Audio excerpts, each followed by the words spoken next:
Madalas po natin inaawit sa Panginoon, Thine is the kingdom and the power and the glory. Ang tanong, Thine is the church. Talaga nga bang ang church ay sa Panginoong Diyos?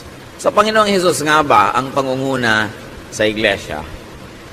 Ang Panginoong Hesus po ay isinilang, nagsakatawang tao na buhay, nagpakasakit, namatay sa krus para magbigay ng unang at tunay na mahalaga sa buhay, ang kaligtasan ng ating kaluluwa sa kabilang buhay at kaligtasan din ngayon sa napakaraming mga pahirap ng buhay.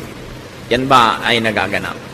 In spirituality, in the practice of religion, in the search of God and godliness, what is truly important?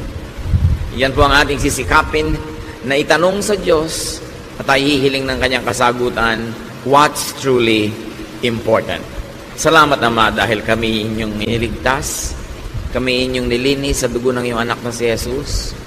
Turuan niyo kaming pahalagahan ang central message ng kamatayan ng Panginoon at pagliligtas sa amin. Teach us, Lord, what's truly important. Use your servant as your instrument. Be the speaker. Katotohanan niyo lang ang aming marinig. Kayo po ang maging tunay na tagapangaral. Ilayo niyo kami, Panginoon, sa mga tukso, palakasin ang aming katawan, at ngayon, palusugin niyo ang aming espiritu. Sa ngalan ng iyong anak na si Jesus, ang aming Panginoon at tagapagligtas, dumadalangin kami't humihiling ng karunungan. Matthew 23, 1-3. Jesus said to the crowds and to his disciples, "The Pharisees and the teachers of the law are experts in the law of Moses. So obey everything they teach you, but don't do as they do. After all, they say one thing and do something else." Napakalinaw po ng mga sunod-sunod na ito na katuroan ng Panginoon. Ipinapakita niya yung mga kawalang kabuluhan ng pagsunod sa maraming mga itinuturo ng mga religious leaders nung kanyang panahon. The dominant religious leaders, according to Jesus, did not walk their talk. At sabi ni Jesus, listen only to the content of their teachings. Do not imitate their behavior. Matthew 23, verse 4. They pile up burdens on people's shoulders and won't lift a finger to help. Ang inaatupag daw ng mga religious leaders ay pabigatin, pahirapin ang buhay ng mga mananampalataya. Religious burdens, and of course he was referring to the many needless laws of religion, practices, and traditions of the people. They were needless and outdated practices and props. Outward looks, outward attire, clothes, length of hair, all those kind of things that have become big deal to the religious people. The Lord was saying now, mga unnecessary topics and issues pampabigat sa buhay. At kung nangyari yan, this still can happen today. Religious laws and policies, practices and standards that make life difficult, that complicate life. We join church para gumaan ang buhay, para sumaya, tumahimik, pumanatag, magpasaya ng kapwa, magtulungan, sabay-sabay maghanap sa Diyos, to be accountable to God personally for our personal shortcomings and sins, and to be accountable to the congregation only for the things that directly affect them as we do things. Na hindi business ng mga taong kalkalin, uriratin ng mga lihim na buhay ng kapwa-member, ibunyag at usigin ng mga ito. Ang mga personal na bagay na ginagawa ng isang tao ay pananagutan niya personal sa Diyos. Nananagot lang tayo publicly kung ang ginagawa natin publicly and directly affect people's lives in a negative way. Pero ang nangyari sa mga tao na pupunta sa temple, sa synagogue at ngayon sa church, nilalagay sila sa ilalim ng microscope, laging sinusuri, pinupulis, binabantayan, at ibinubunyag, ipinapahiya, pinagchichismisan, pinagpepiestahan. Bakit ka pa nag-church kung ganun din lang ang mapapala mo? Kaya ang gusto ng Panginoon, ituwid ang napakarami mga kalikuan at tumigasan ng tumigas sa pagtagal ng panahon.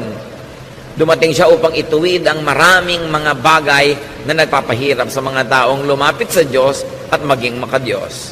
Halimbawa, nung ang mga mananampalatayang Hudyo ay naging mga Kristiyano, at meron naman mga Gentile people na naging Christian din, gusto na naman silang pahirapan ng mga Jewish Christians. Acts 15, 3-5. The men who were sent by the church went through Phoenicia and Samaria, telling how the Gentiles had turned to God. This news made the Lord's followers very happy. When the men arrived in Jerusalem, they were welcomed by the church, including the apostles and the leaders. They told them everything God had helped them do, but some Pharisees had become followers of the Lord. They stood up and said, Gentiles who have faith in the Lord Jesus must be circumcised and told to obey the law of Moses. So yung mga Pharisees na dating mga sobrang relihiyoso, nagpapahirap sa kapwa nila Jew, naging mga Christian yung iba.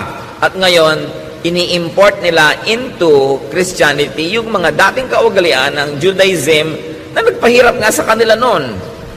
Kaya sabi nila, tuwang-tuwa kayo na naging mga Kristiyano yung mga Gentile. Nagpatuloy na ba sila? Kailangan i-circumcise sila kahit matatanda na sila kasi yan ang requirement ni Moses. There's a problem here. What these Christians now were doing was to accept Jesus and the religious cultural baggage of the messenger. So sabi nila, hindi lang si Jesus na dala-dala natin ang dapat nilang tanggapin, ang atin din mga dati ng mga kaugalian, bago pa dumating yang si Jesus, kailangan tanggapin din nila. Acts 15, 6-9, the apostles and church leaders met to discuss this problem about Gentiles. They had talked it over for a long time when Peter got up and said, My friends, you know that God decided long ago to let me be the one from your group to preach the good news to the Gentiles. God did this so that they would hear and obey Him. He knows what's in everyone's heart. And He showed that He had chosen the Gentiles when He gave them the Holy Spirit, just as He had given His Spirit to us. God treated them in the same way that He treated us. They put their faith in Him, and He made their hearts pure. Nilinaw ni Pedro, ako ang tinuruan at inatasan ng Panginoon na unang magturo sa mga Gentiles.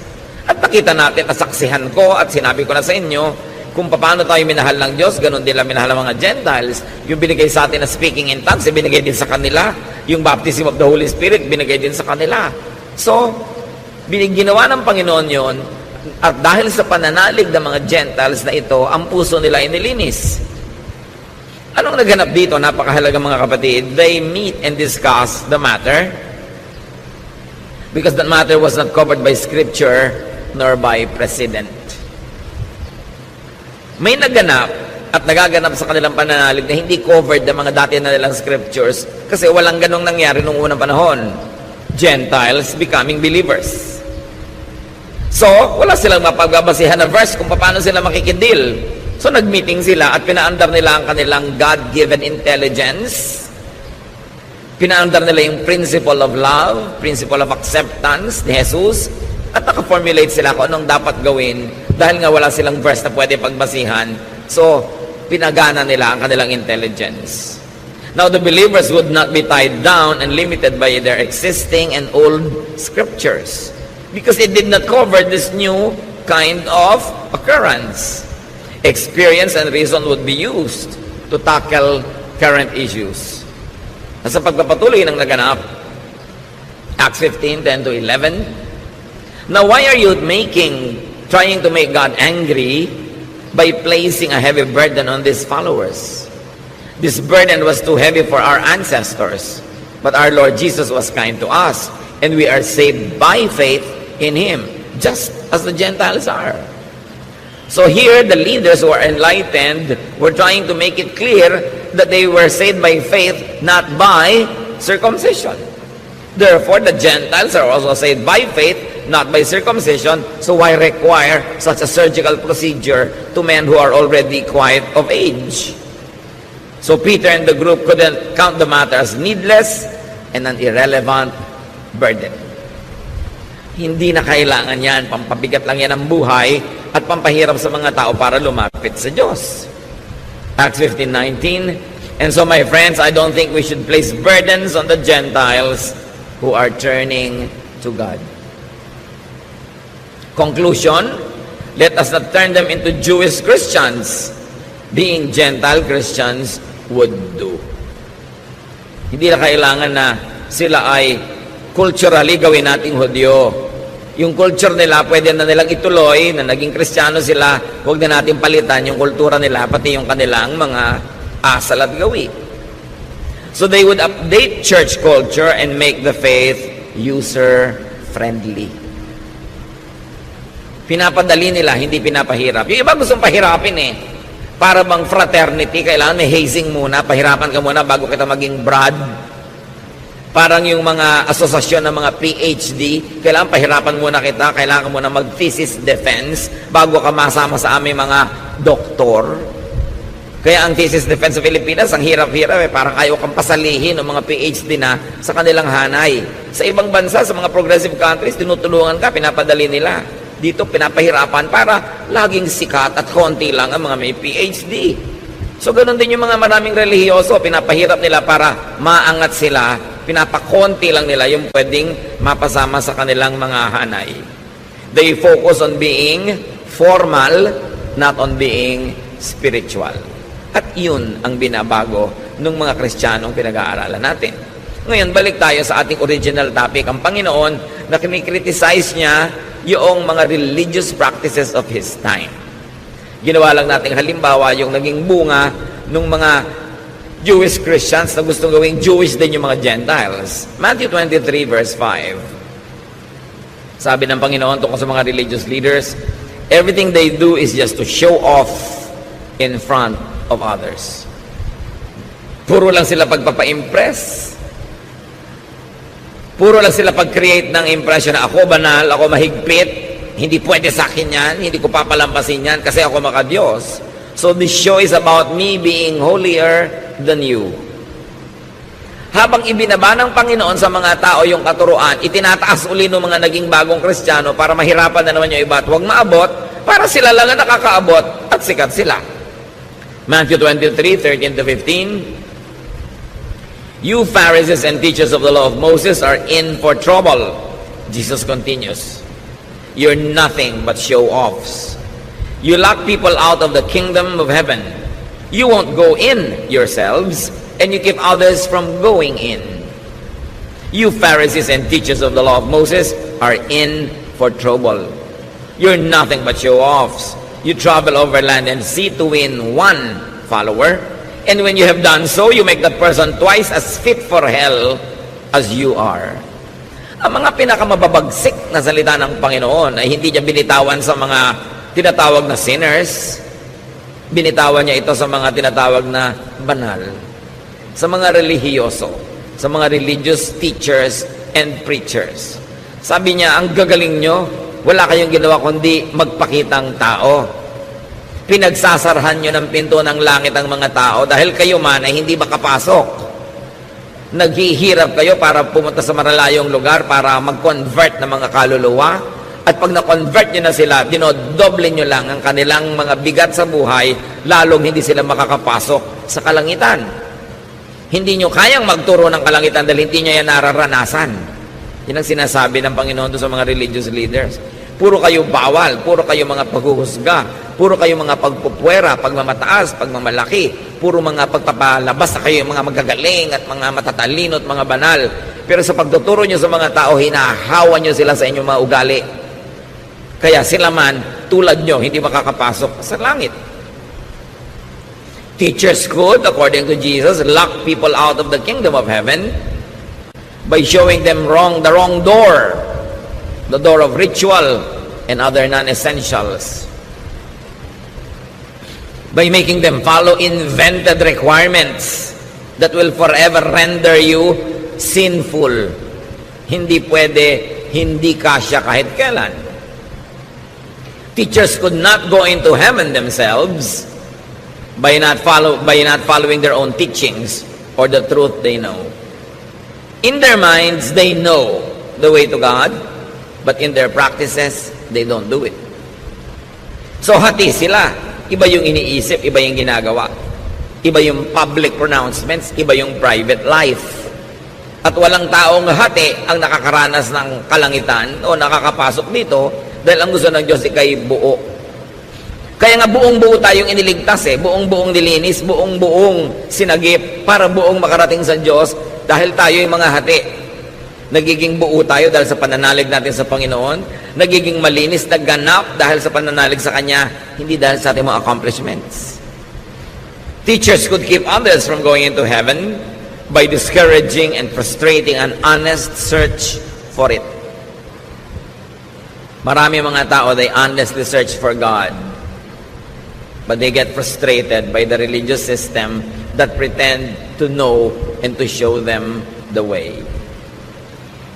Kung natatandaan nyo sa Noli Me Tangere, na ang tunay na ama ni Maria Clara ay si Padre Damaso. Tanong si Maria Clara ay nalito, na saktan, nawala ng gana sa buhay, sabi niya siya ay magmamongha, siya ay magmamadre, para hanapin niya ang Diyos.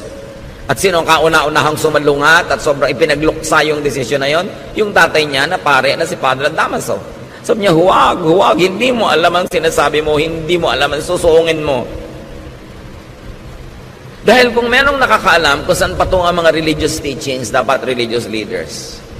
Ang problema, maraming religious leaders, alam naman nila na yung kanilang mga ipinagtuturo ay walang kakauwian, nakapayapaan, katahimikan, pero yung pa rin publicly ang pinipilit nilang ituro para magmukha silang banal. Napakahalaga na magkaroon ka ng personal search for God. And we allow people to search for God in a personal way. We don't dictate to them how to search for God. We only help them open the door, find the way, give them the options, teach them, inform them about the Word of God, and then let them seek God. At kung ang mga tao ay nagkakamali, nagkakasala sa Diyos, it's a personal matter between God and the person. It's not for the congregation to feast on and to judge on. Kasi marami mga churches, naging parang mga Korte Suprema, naging parang mga hukuman, ginajudge ang bawat isa. Walang ganong itinuro ang Panginoon, inimbento lang yun ng relihiyon. Ginagawa na yun nung araw na ang Panginoong Jesus ay nagtuturo at yun ang kanyang sinalungat.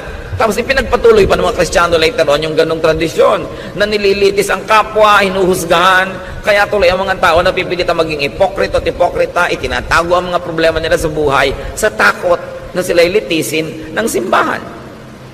Maraming nilitis ang simbahan sa panahon, sa history. Meron pa mga tinaguri ang mga mangkukulam, sinusunog talaga literal yung mga katawan ng mga yon.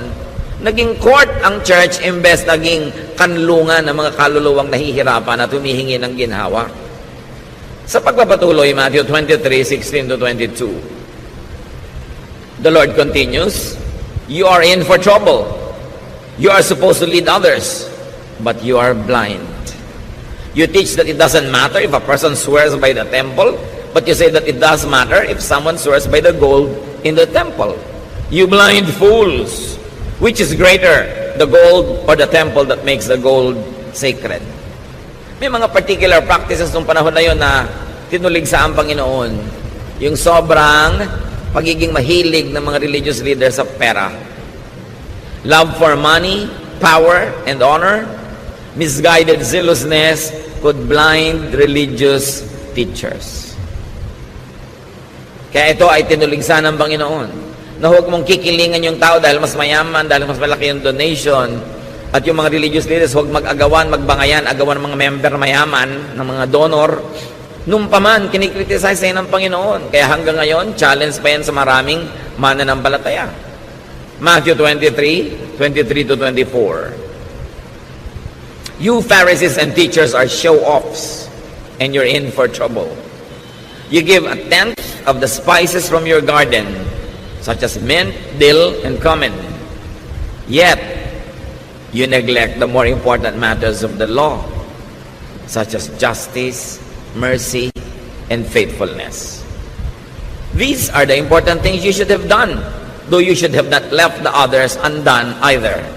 You blind leaders, you strain out a small fly, but swallow a camel.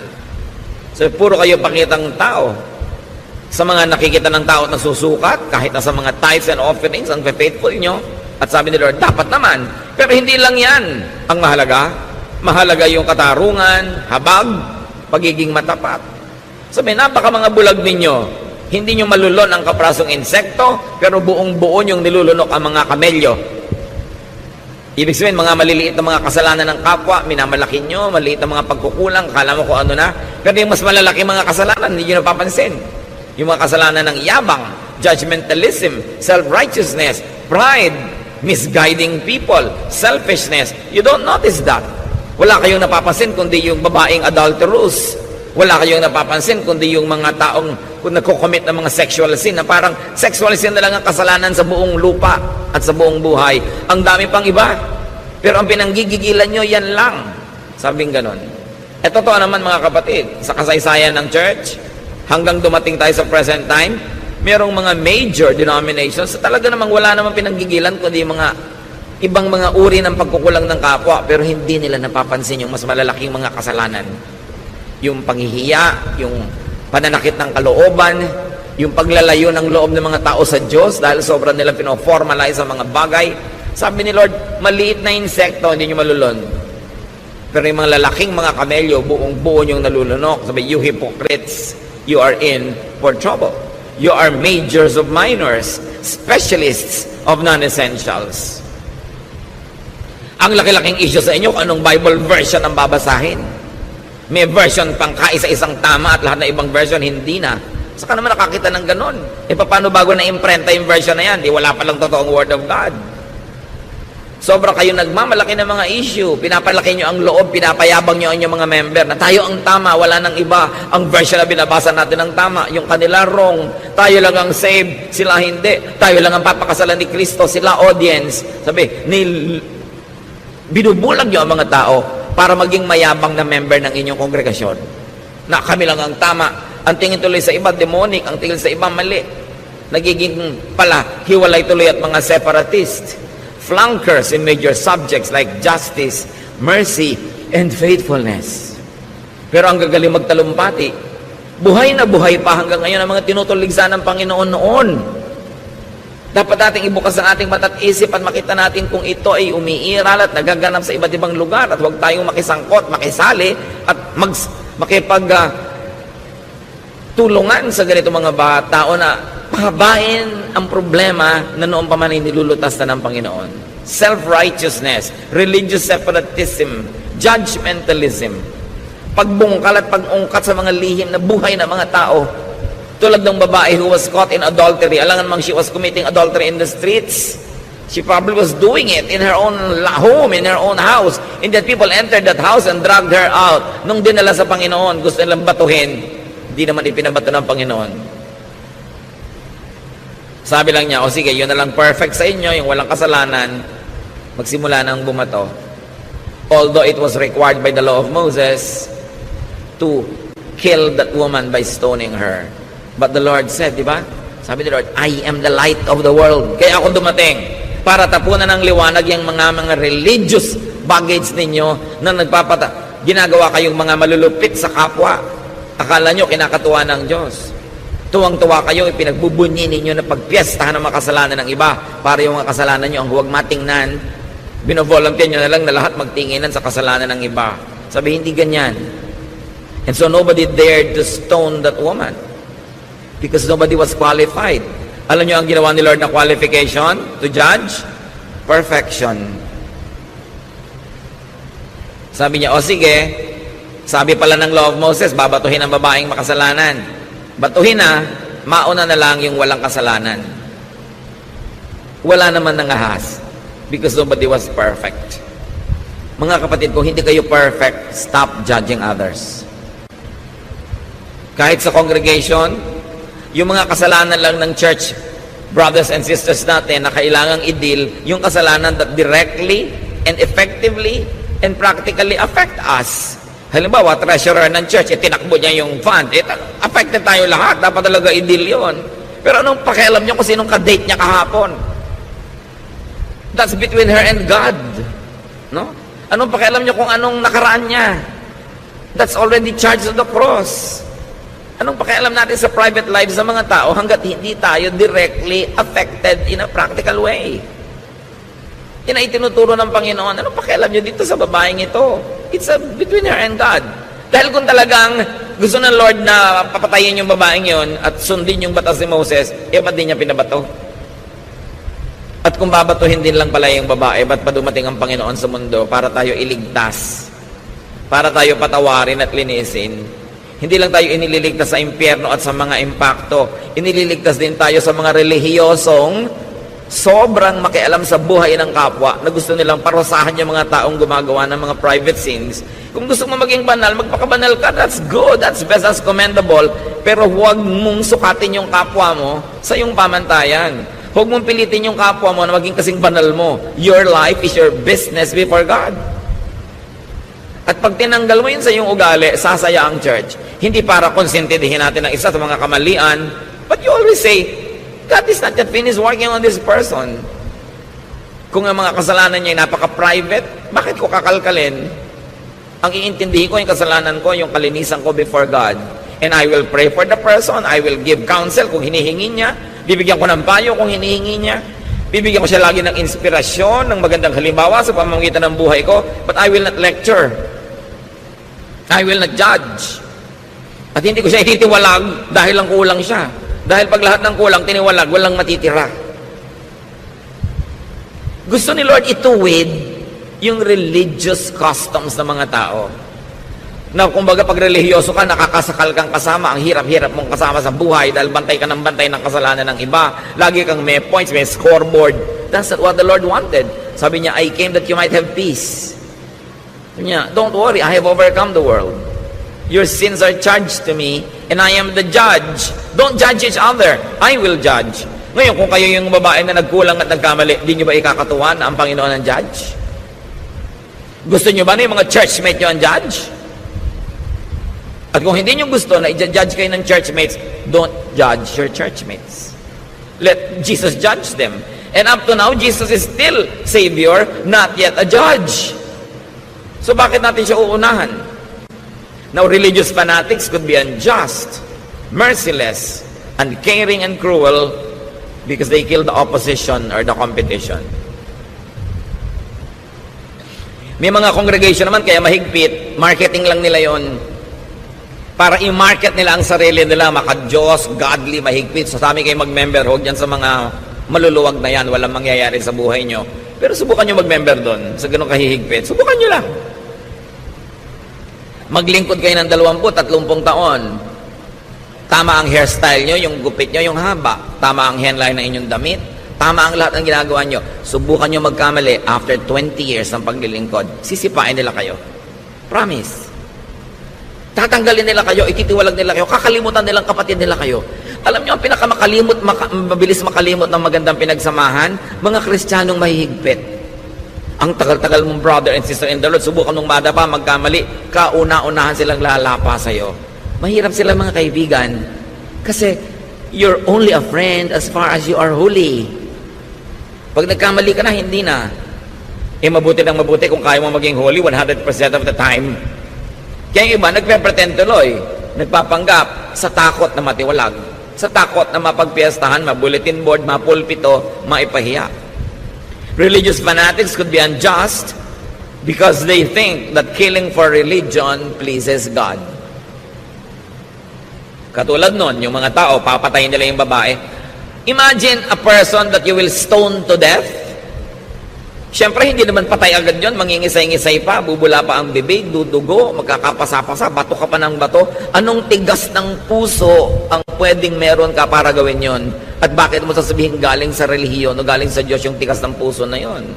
Liban na lamang, you were brainwashed by religion to think that God is pleased when you kill somebody because that somebody fell short of God's glory. But you can kill somebody in many ways. Hindi mo na kailangang batuhin ang tao. Pag-chismisan nyo lang is a kind of murder. Pinapatay mo yung kanyang reputasyon, pinapatay mo yung kanyang happiness, yung kanyang peace, yung kanyang pag-asa. Yung i-judge mo ang isang tao is a form of killing. That's why Jesus said, sige, bumato na lang yung walang kasalanan. In effect, He said, walang pwedeng bumato. Ako lang. At hindi ko binabato ang babaeng ito. So wala kayong karapatang mambato. Teachings can sometimes treat people only as executors and tools of religious doctrine, not as beneficiaries. Nandiyan ka lang dahil kasangkapan, gagamitin, maglilingkod ka. Pero oras na ikaw na yung nangailangan at nagkamali at kinapos ng kabaluwalhatian, isusuka ka na para kang isang basura. You know? Yan ang kinikriticize ng Panginoon. Religions that are big on small things, but are small on the big things that matter. Kaya tingnan ang ugali at ang asal ng isang tao, hindi kung anong version ng Bible ang binabasa niya. Tingnan yung climate ng pagmamahalan, pagsasamahan sa isang kapatiran, hindi kung ano yung uri ng mga kantang kinakanta nila o kung gaano kahahaba ang kanilang mga palda at buhok. Yan ay sinusukat sa ugali, sa pagkatao, sa epekto sa iyo ng pag-aaral ng salita ng Diyos. Matthew 23:25-28. You Pharisees and teachers are show-offs, and you're in for trouble. Jesus continues. You wash the outside of your cups and dishes, while inside there is nothing but greed and selfishness. You blind Pharisee, first clean the inside of a cup, and then the outside will also be clean. You Pharisees and teachers are in for trouble. You are nothing but show-offs. You're like tombs that have been whitewashed.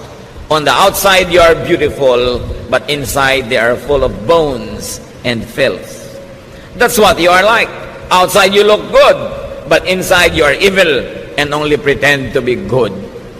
Can you imagine these words coming out of the mouth of the Son of God? Sabi, akala nyo ang gaganda nyo, ang lilinis nyo, ang gaganda ng costume nyo. Tama-tama ang mga haircut nyo, ang inyong mga style, pero mga bulok kayo sa inyong mga kalooban. Dahil puro pakitang tao lang ang inyong relihiyon. Hindi kayo marunong magmahal, hindi kayo marunong umibig. Napakalulupit ninyo sa mga taong itinuturing ninyong kulang sa kabanalan. So there's form more than substance. There's appearance more than truth. Therefore, it results in internal division, disunity, discord, and oneness. Therefore, there will be no heaven in such people's lives. Kawawa ang mga tao na nadadala, nahihikayat at sumasanib o kaya umaanib sa mga relihiyong hindi mapagkandili, hindi maibigin, judgmental at mga self-righteous. Kasi buong buhay, habang nandun ka sa ganong kongregasyon, ang pakiramdam mo nakatungtong ka sa dulo ng sibat, denumero ang lahat ng kilos mo at lahat may score. At pag nagkulang ka na, sorry ka na lang, no matter if you're 30 years na nandun. Matthew 23:29-33, you Pharisees and teachers are nothing but show-offs, and you're in for trouble. You build monuments for the prophets and decorate the tombs of good people, and you claim that you would not have taken part with your ancestors in killing the prophets. But you prove that you really are the relatives of the ones who killed the prophets. So keep on doing everything they did. You are nothing but snakes and the children of snakes. How can you escape going to hell?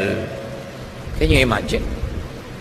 Sabi ng Panginoon dito sa mga religious leaders na ito na walang itinuturo kundi mga pagbalat kayo, mga ahas kayo.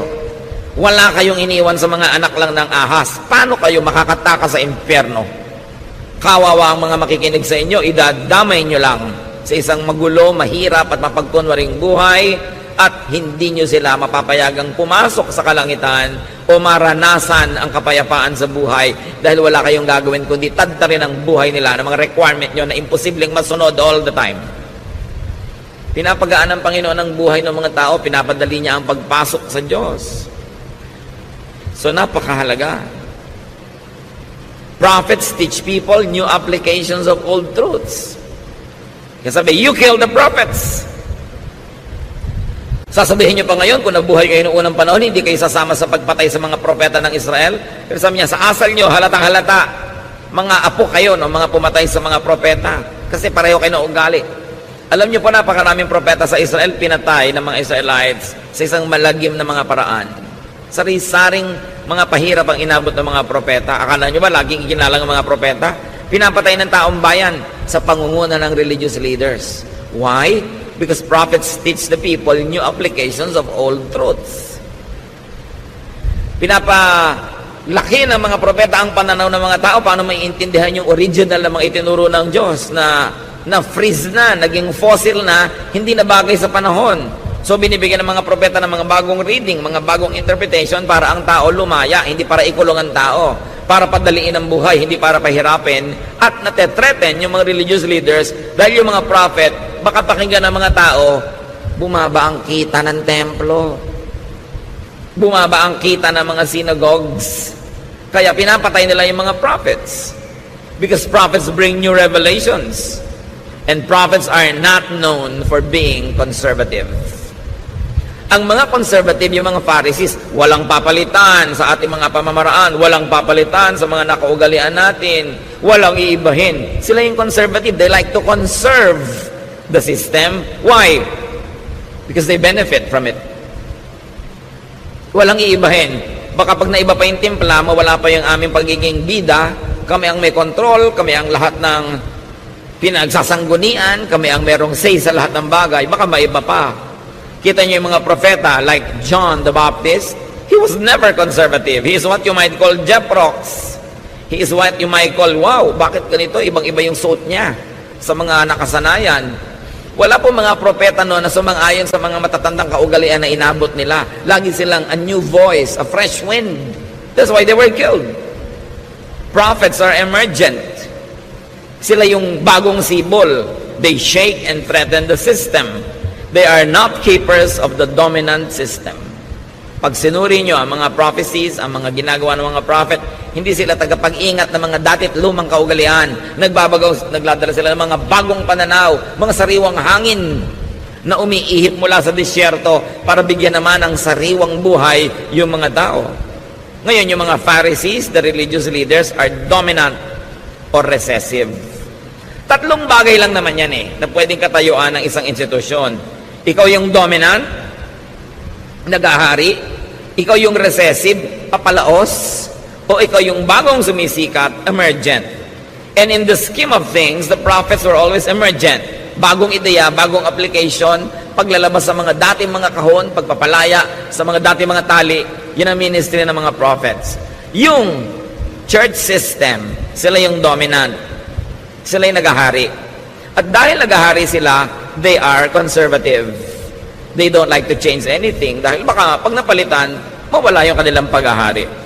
So they fight for dominance and survival. Kaya kung may mga dalawa o tatlong mga dominant group, sila yung naglalaban-labanan kasi ang tingin nila sa mga kaluluwa, market, agawan ng kliyente at customer. At hanggang ngayon, nangyayari yan mga kapatid. Kompetisyon ng mga denominasyon, kompetisyon ng mga relihiyon, paramihan ng member, paramihan ng donor, at walang papalitan dahil nakikinabang yung mga nakaupo at nakaluklok sa present system. The Lord Jesus Christ would never be identified with conservatives. When the Lord Jesus Christ was born, napaka-unconservative ng paraan siyang naipanganak. Napaka-kakaiba, new, revolutionary. At ang mga katuruan niya, napaka-revolutionary. Kung sino yung mga makasalanan, doon siya nakisalamuha.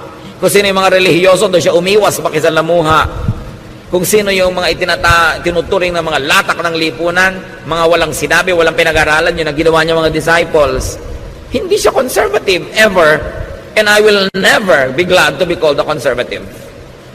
Kasi lahat ng mga pagbabago sa mundo, sa technology, sa kabihasnan, maging sa espiritualidad, it was always brought about by the new wind of new prophets. Yung reinvention of old truths so that now the people will benefit from it and the people will not be enslaved having to follow a system that no longer works. Nagpapalaya, nagpapalaki ng isip, nagpapaluwag ng buhay, nagpapaluwag ng hininga. Yung mga conservative nagtatali, nagagapos, nagkukulong dahil nakikinabang sila na sila lang yung nangunguna. Matthew 23, 34 to 36. Sa pagpapatuloy ng Panginoong Jesus, I will send prophets and wise people and experts in the law of Moses to you.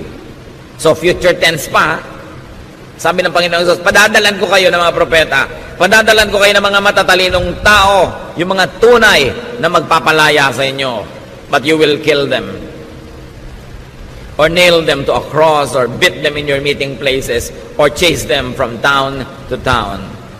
That's why you will be held guilty for the murder of every good person. I can promise you that people living today will be punished for all these things. Sabi niyo, alam nyo, padadalan ko pa kayo ng mga magtuturo pa sa inyo, mga bagong ideya, nakakapagpalaya, nakakapagpaluwag ng buhay. Pero alam nyo ang gagawin nyo? Uusigin ninyo. Babantaan ninyo. Le-labelan nyo na kung ano-ano mga labels, tatawagin yung mga demonic, evil, etc., etc. At papatayin nyo kung pwede pa. Sabi niya, mananagot kayong lahat sa ganyang mga gagawin ninyo. May mga nagtatanong, meron pa ba mga prophets ngayon? Why not? Sabi nga ni Lord, I will send pa future tense pa. Those who insist na wala na, they only probably want to control your thought para sa kanila na lang kayo makinig at hindi na sa iba pa. Pero siyempre, kung meron mang ipapadalang mga totoo, lalo namang marami ipinapadala si Taning ng mga false. Kaya dapat sinusuri. Sabi ni Lord, you will know them by their fruits. Tingnan nyo bunga. Ano ba yung tunay na bunga ng isang guro? Hindi lang yung nangyayari sa buhay niya, mga kapatid ha. Yung nangyayari sa buhay nyo dahil nakikinig kayo sa kanya. Yun ang bunga. Lumuluwag ba yung buhay nyo? Nagiging mas mahal nyo ba ang Diyos? Mahal nyo ang inyong kapwa? Mas nakakalaya ba kayo? Pero hindi kayo kinukonsente sa kamalian? Pero hindi naman kayo hinuhusgahan? Hindi kayo pinapahiya, binubulgar? Ano nangyayari sa buhay nyo? Kayo ang bunga. Kaya kayong makakaalam, good teacher ba? Good church ba? Good congregation ba? Tingnan mo sarili mo, anong nangyari sa akin mula nung nakinig ako dyan? Yun ang bunga. Hindi yung, ay, ang ganda ng bunga niya kasi tama ang gupit, maigsi ang buhok, malinis ang kuko, laging ganito ang suot. Hindi bunga yun, costume yun. Ang bunga is, how are you affected by the teaching? Because you are the fruit. So ang tanong, may mga Pharisees pa ba ngayon? Natural, marami. At ayaw nila sa mga false prophets. And listen, ayaw din nila sa genuine prophets. Kasi gusto nila, sila lang ang papakinggan. Sila lang ang hinirang ng Panginoon. Ang version lang nila ng Bible ang tama. Ang teaching lang nila ang totoo. Ang church lang nila ang i-honor ni Lord. Maniniwala pa ba kayo sa mga panahon na ito sa ganyan mga kagilagilalas na kasinungalingan? Marketing yan. Gusto nila, sila lang ang ligtas, sila lang ang totoo, sila lang ang tama. Be careful with people that say sila lang ang tama at ligtas at wala nang iba. Yan ang talagang mark, pinakamalaking mark ng kulto. Yung solohin mo ang Diyos, sa'yo lang sila, wala na sa iba. Tatakutin mo yung member mo, kahit gusto na umalis. Pag umalis ka sa amin, matatagal ang kaligtasan mo. Hello? Dapat mag-isip na ang mga tao. Tapos na ang panahon ng kamangmangan. Ang Biblia ay nababasa na ng lahat ng tao. Napakarami na nating pwedeng malaman kahit na hindi ka mag-Bible school sa mga internet. Although, hindi mo papaniwalaan lahat na babasa mo. Dahil kahit mga sinungaling, nakakapag-post doon. Pero marami ng accessible knowledge, hindi na solo ng mga experts. Kaya ang tao ngayon hindi na mangmang. Hindi na pwedeng dinadaya-daya dahil ang tao marunong mag-isip para sa sarili. At panahon naman para gawin na yon. Dapat ang tao marunong mag-isip para sa sarili. Matthew 23:37-39. Jerusalem, Jerusalem, your people have killed the prophets and have stoned the messengers who were sent to you. I have often wanted to gather your people as a hen gathers her chicks under her wings, but you wouldn't let me. And now your temple will be deserted. You won't see me again until you say, blessed is the one who comes in the name of the Lord. Sabi ni Lord, naku Jerusalem, napakarami mong pinatay na prophet. Napakarami mong binato na mga lingkod ko na ipinapadala sa iyo. Hindi ko malaman kung mga iba kung bakit sobrang napalaking big fans ng Jerusalem. Samantalang si Lord mismo nagsasabi, Jerusalem, napakarami mong kasalanan. Napakarami mong pinatay na matutuwid na tao. At hindi ba, si Jesus na nga ang kauna-unahang ipinako doon. Yung iba naman parang sobrang nagpapatira pa sa paanan ng mga Hudyo na akala mo yung mga Hudyo ang mga anghel sa langit. Pare-pareho lang nila tayong tao, pare-pareho lang tayong mahal ng Diyos, pare-pareho lang tayong ililigtas ng Panginoon. At hindi ka dapat nagpapatira pa sa lahi dahil lang yun ang lahi niya, dahil siya ay Jew, dahil siya taga-Israel. Sabi nga ng Panginoon, naku, napakarami mong pinatay Jerusalem. Napakarami mong atraso sa langit. Ang dami mong iniligaw. Hindi naman natin, siyempre, magkakaroon tayo ng negative feelings sa mga taga roon, pero huwag ka namang magpa-atsoy at magpa-atsoy sa kanila dahil lang Diyos sila. Pare-pareho tayong anak ng Diyos at iniligtas ng dugo ni Kristo. Dapat may dignity ka rin sa iyong racial identity. Hindi agad-agad mo isinusuko dahil taga-Israel ito, taga-Israel yun.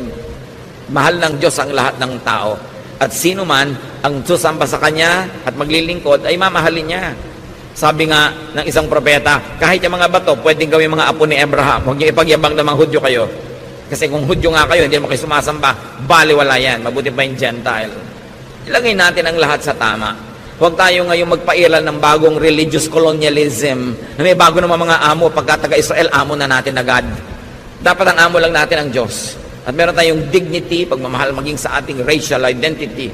Hindi agad-agad mo sinusuko. Now, today's new prophets teach new applications of old truths. And they update the faith. And they update the church. Today's Pharisees, the establishment, will resist change. They will take shelter in conservatism. Conservatism is the defense and offense of the dominant and the recessive. Pag ikaw nagahari o papalaos, gusto mo conservative because you want to sit on past glory. Jesus and the prophets were far from conservative. Spiritual growth, church growth, and the growth of the kingdom of God is not in conservatism.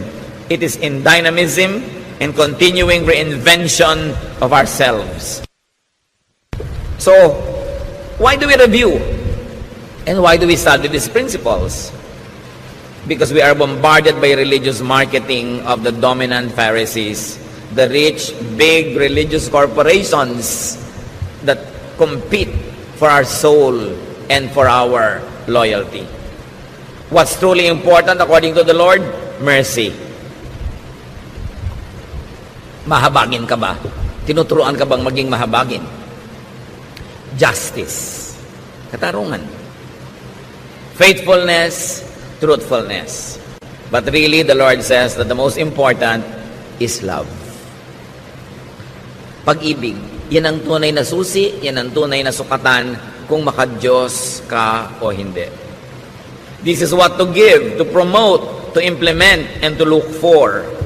Seekers of God through religion must seek for love, must seek for signs of love in the climate of love where they want to find God. Hindi yung para kang pumasok sa kulungan, pumasok ka sa husgado o sa police state. Yun ang pinaka-least loving of all.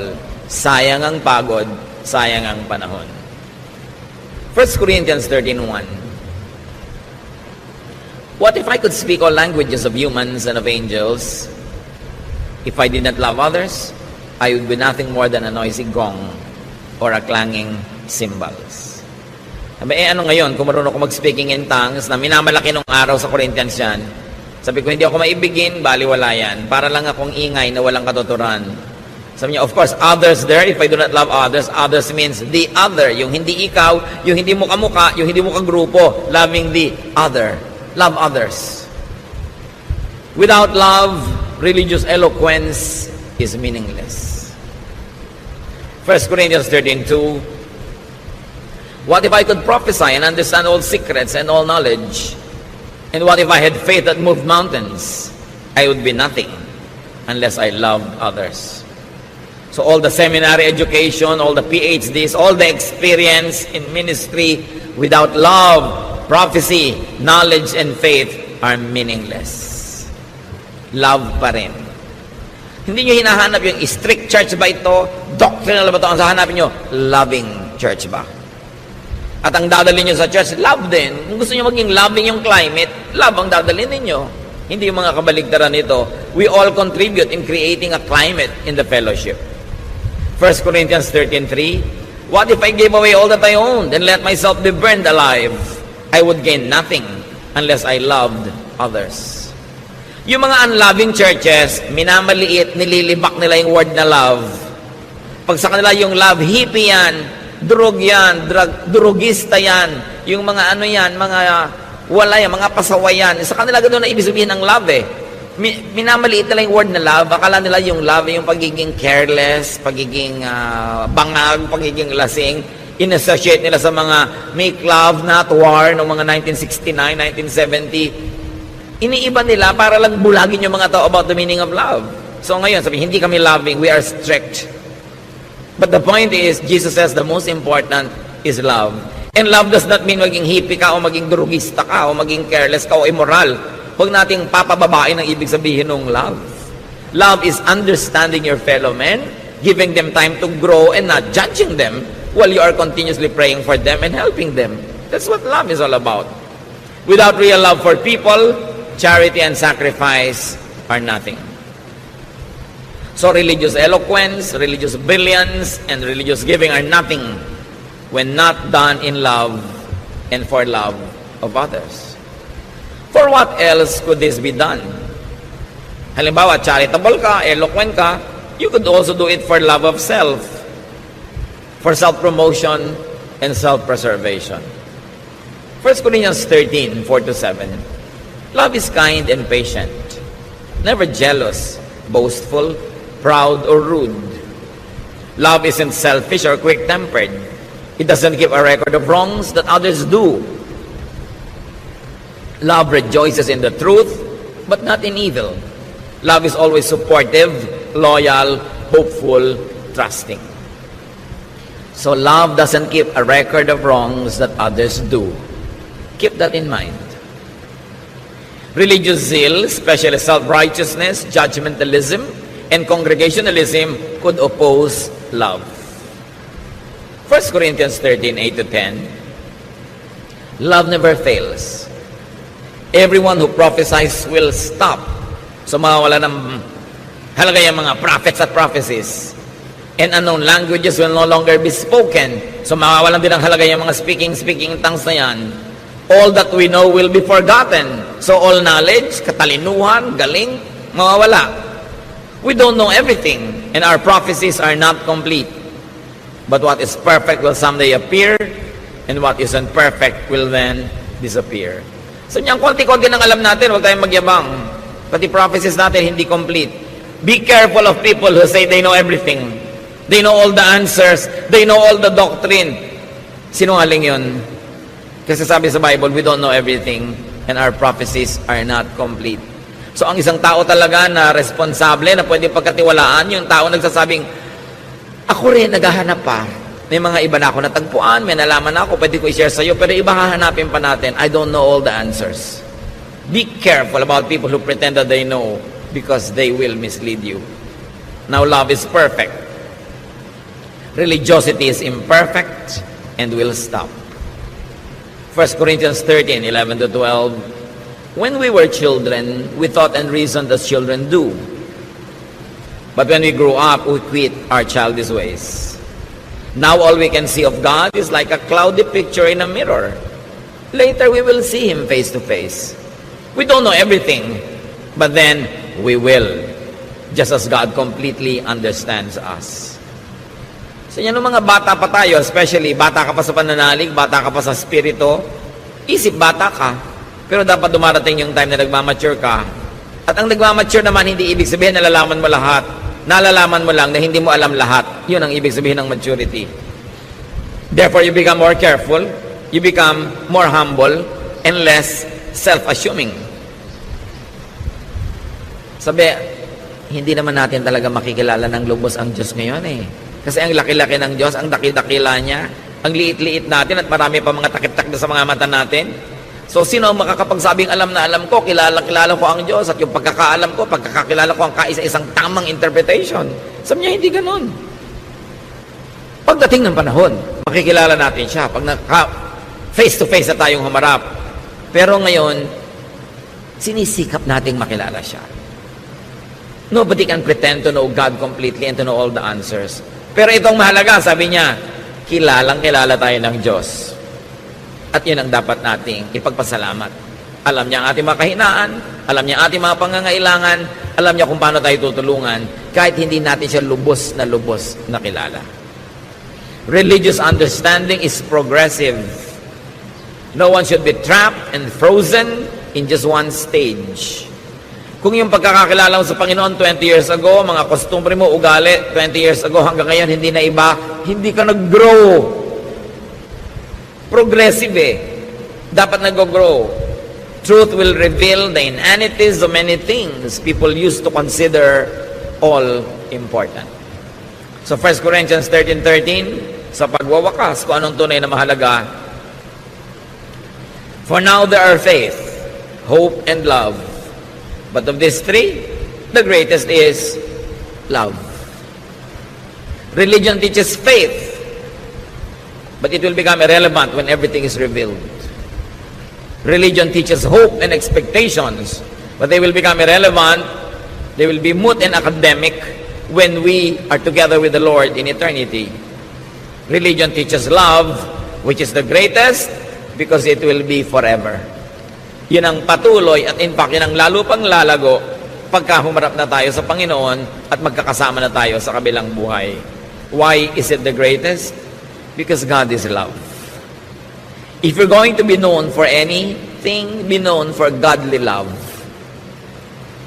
And if you're going to look for anything important in a fellowship, in a group, look for love. In your family, in your circle of friends, promote love. Be part of those people that make love alive and make life a little bit more loving. Bring religiosity and spirituality to the next level, and that is love. Alam nyo na yung Bible, matagal na, alam nyo na yung mga doctrine, ito na lang, loving ba tayo? At kung loving tayo, salamat sa Diyos, pero let's keep on loving more because God is love. Ama namin, salamat. Salamat na lang dahil ganun kayo, ganun dapat yung church. So kaming mga laging nagkukulang, kaming mga hindi perfect, kaming may mga kapintasan, meron pwedeng silungan, puntahan, at pwede kaming umasa na kami kakalingain, mamahalin, iibigin, bagamat hindi ko konsentihin, pero patuloy na ipapanalangin, patuloy na tuturuan, i-encourage, at kahit kailan, we will not be rejected. Teach us this brand of love, and help us, O Lord, to make this love the climate, the flavor of our lives. Pagbulay-bulayan natin ang mga ito, mga kapatid, at hanapan ng mga personal application sa inyong personal na buhay, sa inyong family life, sa ating church life, at sa life natin bilang isang bansa, isang lipunan. Lord, teach us to bring these lofty and noble ideals into working modes in our daily life. Turuan niyo kami, Panginoon, na i-apply ang mga ito sa pang-araw-araw at mga practical na buhay namin. Let's be alone with the Lord and let the Spirit speak to us.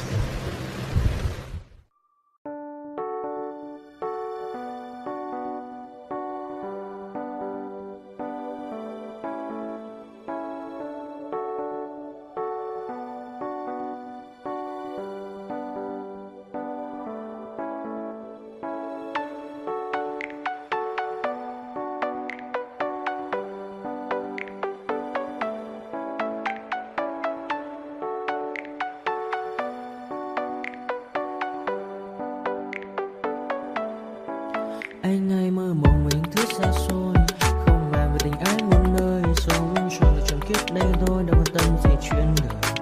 Thế mà lại ngâm tương tư, ông tầm bà mối xa tơ, đêm nằm trộm nhớ mơ mơ về ai. Thì ra anh yêu rồi, từ ánh mắt nụ cười, từ đôi môi gọi mưa sao xuống lòng anh. Thì ra mê em rồi, ngày hay đêm ôm lời, chỉ nghe đến em thôi, đó là do anh đã yêu rồi, anh đã yêu rồi, anh đã yêu rồi. Oh, oh, anh đã yêu rồi, anh đã yêu rồi,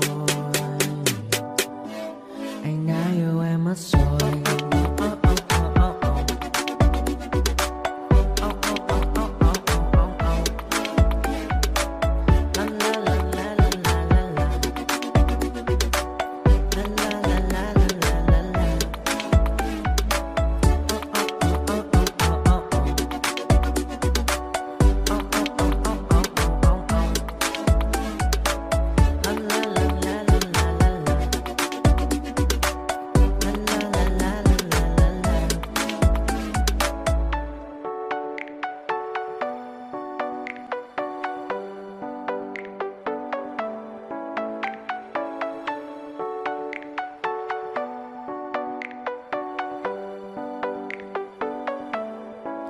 Anh ai mơ mộng mình thứ xa xôi, không màng về tình ái muôn nơi, sống cho là trọn kiếp đây thôi, đâu quan tâm gì chuyện đời. Thế mà lại ngâm tương tư, ông tầm bà mối xa tơ, đêm nằm trộm nhớ mơ mơ về ai. Thì ra anh yêu